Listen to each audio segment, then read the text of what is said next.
الحمد لله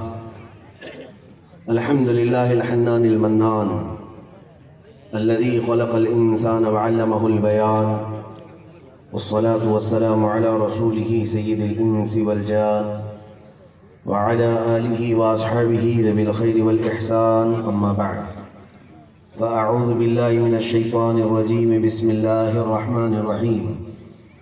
النبي أولى بالمؤمنين من أنفسهم وأزواجه أمهاتهم، إلى آخر هذه الآية. صدق الله مولانا العظيم وبلغنا رسوله النبي الأمين المتين المختار الكريم، ونحن على ذلك من الشاهدين والشاكرين، والحمد لله رب العالمين. بارگاہ رسالت معاذ صلی اللہ علیہ وسلم میں درود پاک کا ہدیہ پیش کریں. اللہم صلی علی سیدنا و مولانا محمد معدن الجود والکرم وآلہ واصحابہ الکرام ابنہ الکریم وبارک وسلم صلاة دائمة سرمدا ابدا. منبر نور کے زیر صدارت حضرت العلامہ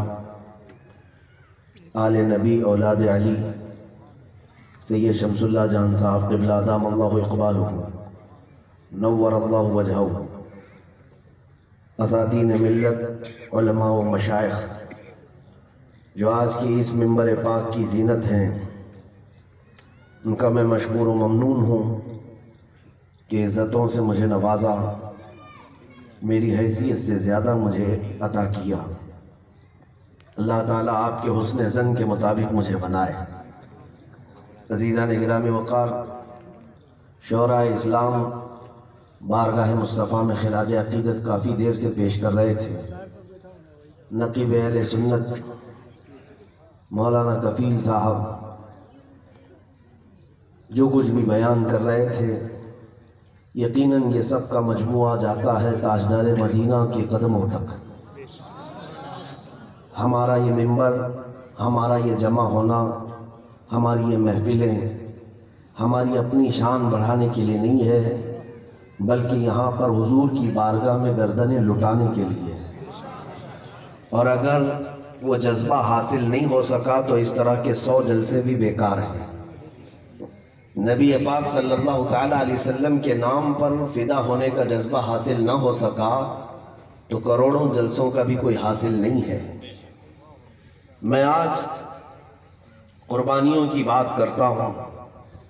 یقیناً آپ نے بڑی عزتوں سے مجھے دیکھا اور بہت اچھا استقبال کیا، صرف اس بات پر کہ نبی پاک صلی اللہ تعالیٰ علیہ وسلم کی عزت پر بات آتی ہے تو یہ فقیر کھڑا ہو کر گستاخان رسول کو جواب دیتا ہے، یا ان کو ان کی حیثیت اور اوقات بتانے کی کوشش کرتا ہے. یہی ہماری امیج آپ کے سامنے ہے. اور جو عزت مجھے ہے وہ اس بات پر نہیں ہے کہ میں کسی بڑے باپ کا بیٹا ہوں یا حکومت وقت کا کارندہ ہوں.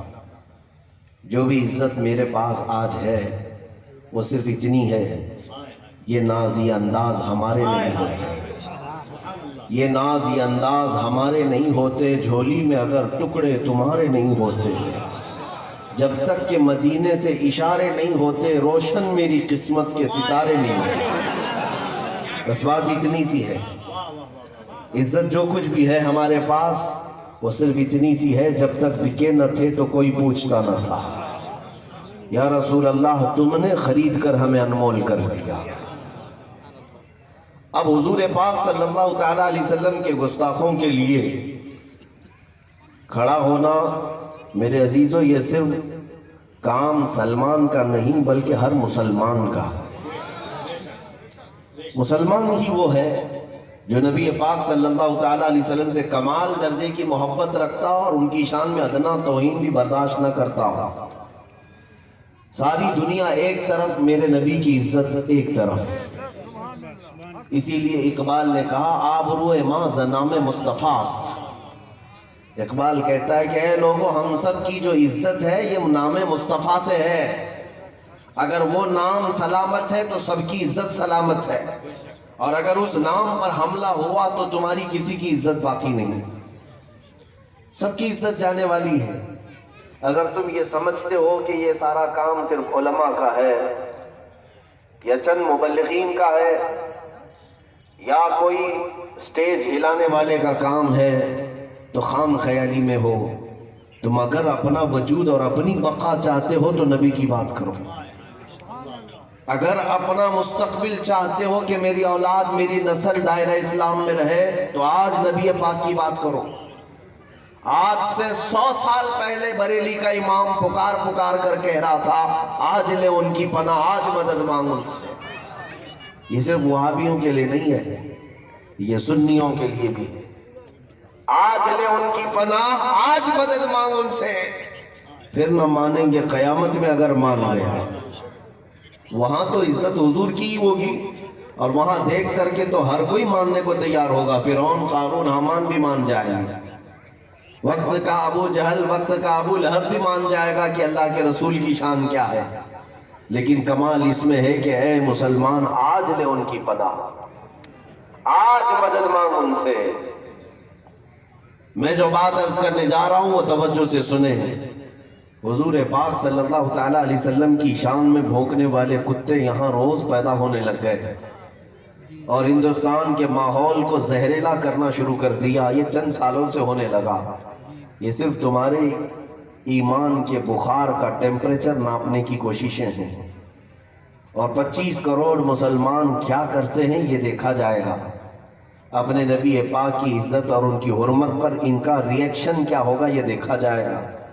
اور آپ دیکھ رہے ہیں پورے مشرق سے مغرب، شمال سے جنوب، ہندوستان کی سرزمین آج اگر کسی کو ٹارگٹ بناتی ہے تو یہی صرف اسلام، قرآن، خدا کی ذات، قوانین اسلام، حضور کی ذات. یہ کھیل اور تماشا جو روز بن گیا ہے. میاں مسلمان آج کے تو نہیں ہندوستان میں، ہماری تاریخ یہاں 1300 سال پرانی ہے، 1400 سال پرانی تاریخ ہے ہماری بھی. لیکن یہ آج اس قدر زہریلا ماحول کیوں بنتا چلا جا رہا ہے؟ اس کی وجہ یہی ہے ان کے جو ہم غلام تھے خلق کے پیشوا رہے، ان سے پھرے جہاں پھرا پھر آئی کمی وقار میں. حضور پاک صلی اللہ تعالیٰ علیہ وسلم کی شان میں گستاخیاں دیکھ کر میں نے اگر کچھ کہا بھی، آج اتنی عزتوں سے نوازا جاتا ہے، پھر میرا دل روتا بھی ہے. ہم نے کیا کر لیا حضور کے لیے؟ کچھ کیا بھی تو نہیں. ہاں اپنے ہاں بیٹھ کر کے ہم نے جواب دیا یا جہاں سے چاہا مقابلہ کرنے کی ہم نے کوششیں کی، اتنا ہی تو ہے. لیکن جب احد کے میدان میں پہنچتا ہوں تو حیرت ہوتی ہے. ایک صحابی حضور کے سامنے کھڑے، جنگ کا پانسا پلٹ گیا تھا، جو مسلمانوں کو فتح نصیب ہوئی تھی وہ شکست میں بدل گئی. کفار و مشرکین غالب آ چکے تھے، 70 مسلمان شہید ہو چکے تھے. یہ وہ جنگ احد ہے جس میں امیر حمزہ کا کلیجہ نکال کر چبایا گیا تھا اور حالات اتنے سخت تھے کہ لوگوں کو اپنی جان بچانا مشکل ہو چکا تھا. ایسے وقت میں رسول کریم صلی اللہ تعالیٰ علیہ وسلم کے سامنے ایک صحابی حضرت ابو قتادہ سینہ چوڑا کر کے کھڑے ہوتے. ادھر سے کئی تیر آتا ہے، کبھی ادھر سے تیر آتا ہے، سن سن سن کی آوازیں تیروں کی چلتی جا رہی ہیں. ہر کافر حضور کو نشانہ بنانا چاہ رہا ہے، لیکن ایک تنہا صحابی کھڑا ہے. تاریخ جب پڑھتا ہوں تو آنکھیں بھیگ جاتی ہیں. اس ابو قتادہ کے ایک جسم پر 80 تیر لگ چکے تھے. 80 تیر پیوستہ ہو چکے، پیوست ہو چکے. لیکن کمال ہے اس عاشق صادق کا، پاؤں ہٹے قدم تک نہیں ہٹتا، یہاں تک کہ تیر چلتے چلتے ایک تیر ایسا بھی آیا کہ ان کی آنکھ میں گھس گیا، آنکھ کی پتلی باہر آ گئی، آنکھ کا ڈھیلا ان کے رخسار پر لٹک گیا. لیکن اس عاشق صادق نے اپنے قدم نہیں ہٹائے. میری زندگی سے کئی درجے بڑھ کر میرے رسول اللہ کے قدم ہیں. حضور کی طرف ایک تیر تک جانے نہیں دیا. نبی مختار صلی اللہ تعالیٰ علیہ وسلم نے خود انہیں بلایا، ابو قتادہ آ جاؤ، آ جاؤ، بس کرو. ڈیفنس کرنے کی بات کرتے ہیں، تحفظ ناموس رسالت کی بات کرتے ہیں. میرے عزیزو، جس نے 80 تیر کھا لیے پلٹ کر کے حضور کی طرف اپنی آنکھ کی پتلی ہتھیلی میں لے کر کھڑے ہو گئے۔ رسول پاک صلی اللہ تعالیٰ علیہ وسلم نے اپنے ہاتھوں سے ان کی آنکھ کو اندر کیا، اپنا لعاب پاک لگایا، 80 تیروں سے جس کا جسم چھلی ہے، اس دن بھی وہ فخر کے ساتھ نعرہ لگاتا ہے اور یوں کہتا ہے، رب کائنات تیرا فضل ہے، تیرے نبی کی حرمت کی حفاظت کے لیے مجھ جیسے کو تو نے چن لیا۔ گھر میں بیٹھ کر کے بات کرنا اور ہوتا ہے، اور اپنے مجمع میں اپنے جلسے میں بلند آواز سے نعرہ لگا لینا اور ہوتا ہے۔ نبی پاک کی شان پر حملہ ہو جائے۔ احد کی ایک اور تاریخ میں بتاؤں، جب جنگ احد ختم ہو گئی، شام کا وقت تھا، لاشیں اٹھائی جا رہی تھیں صحابہ کی، 70 لاشیں اٹھائی گئیں، 70 لاشیں اٹھائی گئیں۔ رسول پاک صلی اللہ تعالیٰ علیہ وسلم ان لاشوں کی طرف دیکھ کر اپنے ایک چہیتے صحابی کا نام لے کر پکارتے ہیں، سعد ابن ربیع کہیں ہیں؟ سعد ابن ربیع ان لاشوں میں دکھتا نہیں۔ وہ حضور کا چہیتا صحابی، جوان صحابی۔ حضور 2 صحابہ کو کہتے میدان میں ڈھونڈو، میرا وہ سعد زندہ ہے یا انتقال کر گیا، جاؤ ڈھونڈ کر لاؤ۔ 2 صحابہ میدان میں گشت کرتے ہیں، ادھر سے ادھر دیکھا، تلاش کیا، اور اچانک بیچ میدان میں پہنچنے کے بعد دیکھا کہ کئی لاشوں کے نیچے وہ دبے ہوئے ہیں۔ پکارا، جو صحابی گئے تھے حضرت طلحہ، سعد ابن ربیع تم زندہ ہو یا انتقال کر گئے ہو؟ سعد ابن ربیع کی آواز آنے لگی، میں زندہ ہوں لیکن میرے اوپر لاشیں پڑی ہوئی ہیں۔ وہ آئے ہوئے 2 صحابہ نے ان لاشوں کو ہٹایا تو دیکھ کر کے ان کی آنکھیں پھٹی رہ گئیں۔ سعد ابن ربیع اس حالت میں زندہ تھے کہ ان کے جسم پر 12 نیزے لگ چکے ہیں، پیٹ پھٹ چکا تھا، پیٹ پھٹ چکا تھا اور روح باقی تھی، جس کا پیٹ پھٹ کر انتڑیاں باہر آ رہی ہوں اور ابھی روح چل رہی ہو۔ وہ 2 صحابہ آئے سعد کو اٹھانے کے لیے تو اٹھ نہیں سکے۔ کہا کیسے آنا ہوا؟ آنے والے دونوں صحابہ نے کہا، سعد تجھے اللہ کے رسول نے یاد کیا، میرے آقا تجھے پوچھ رہے تھے۔ سعد ابن ربیع اتنا سنتے ہی اسی میدان میں خون میں لت پت حالت میں کہتے ہیں، اے میرے دوستو جاؤ میرے نبی کو میرا سلام کہہ دینا، شاید میں حضور تک چل کر نہیں آ سکوں گا، میری سانسیں اتنی باقی نہیں ہے، میں ان قریب اب ہمیشہ کے لیے چپ ہونے والا ہوں، جاؤ میرے رسول کو سلام کہہ دینا۔ لیکن ساتھ میں وہ سعد ابن ربیع نے ایک جملہ ایسا کہا جو ہماری روح کو جھنجھوڑ دیتا ہے، ہم جیسے جوانوں کی طاقت کو بار بار للکارتا ہے ان کا جملہ۔ اے دربھنگا کے غیور جوانوں، اللہ نے تمہیں طاقت و قوت دی ہے، صحت و توانائی دی ہے، تم یہ سمجھتے ہو کہ یہ بازو ہمارے صرف جیم کرنے کے لیے، کرکٹ کھیلنے کے لیے اور فٹ بال والی بال کھیلنے کے لیے ہے؟ سنو اس سعد ابن ربیع کی جوانی کو جس کا پیٹ پھٹ چکا، اور ان کی خیریت معلوم کرنے کے لیے جو 2 صحابہ آئے ان سے کہتے ہیں، اے میرے دوستو واپس جانا تو میری قوم کو یہ پیغام دے دینا، میری قوم کو یہ پیغام دے دینا، سعد ابن ربیع تو مر رہا ہے، لیکن اگر تم سب کے سب زندہ رہے اور تمہاری زندگی میں اگر کوئی حضور تک ہاتھ بھی بڑھا دیا، قیامت کے دن سعد اسے نہیں چھوڑے گا، قیامت کے دن اس کا کوئی عذر قبول نہیں کیا جائے گا۔ یہ کہتے ہوئے ان کی سانسیں ختم ہو گئی۔ ایک روایت میں نے یہ بھی پڑھا، سعد ابن ربیع نے آنے والے دونوں صحابہ سے کہا، جاؤ میرے آقا سے اتنا کہہ دینا، عذرن لک یا رسول اللہ، اے اللہ کے نبی مجھے معاف کر دے، میں آپ کی حفاظت کا حق ادا نہیں کیا۔ کون کہہ رہا ہے؟ جس کے جسم پر 12 نیزے لگے ہوں، سینہ پھٹ رہا، پیٹ پھٹ کر انتڑیاں باہر آئی، اور وہ کہتا ہے کہ میں نے رسول اللہ کی حفاظت کا حق ادا نہیں کیا۔ ہم بستروں پر رات بھر آرام کرتے ہیں، نرم نرم غذائیں کھا کر، عیش و عشرت کے گھروں میں ہم آرام کر کے پھر یہاں بیٹھ کر نعرے لگا کر ہم یہ کہتے ہیں کہ ہم حضور کی عزت کی حفاظت کر رہے ہیں۔ عزیزان گرامی، سچ کہا تھا شاعر نے، یہ شہادت کہے الفت میں ہے قدم رکھنا، لوگ آسان سمجھتے ہیں مسلمان ہونا۔ تم نے ابھی حضور کے نام پر برداشت ہی کیا کیا ہے؟ حضور کے نام پر ابھی سہا کیا ہے؟ کچھ بھی تو نہیں۔ آج مجھے بتاؤ کس نے تمہاری گردن پر تلوار رکھی کہ تم نماز پڑھو گے تو گردن کاٹ دی جائے گی؟ آج تک میرے خیال سے ہندوستان کی سرزمین پر کسی مسجد میں تلوار تمہاری گردن پر نہیں رکھی گئی۔ کون تمہیں روکتا ہے نبی پاک کی شان میں نعتیں پڑھنے سے؟ کوئی ہے؟ تمہیں روکنے والا یہاں کوئی نہیں، ٹوکنے والا کوئی نہیں۔ نہ تمہاری گردنوں پر تلوار رکھی گئی ہے، باوجود اس کے تم آرام سے بستر پر سو کر نمازیں کیوں قضا کرتے ہو؟ حضور کے نام پر کوئی آج تک تمہیں روکنے والا نہیں کہ تم محمد محمد صبح شام پکارتے رہو۔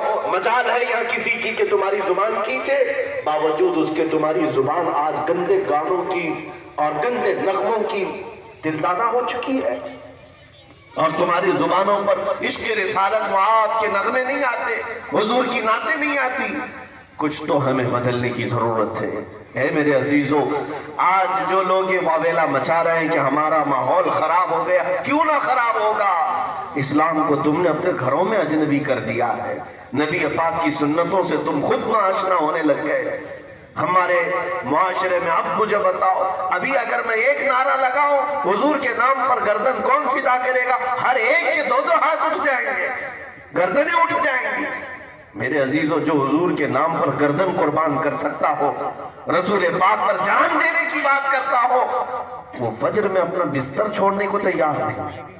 اللہ کے گھر سے اسے بار بار بلایا جاتا ہے، وہ نماز کی طرف آنے کو تیار نہیں۔ کون سی جان دو گے؟ کون سی جان دو گے؟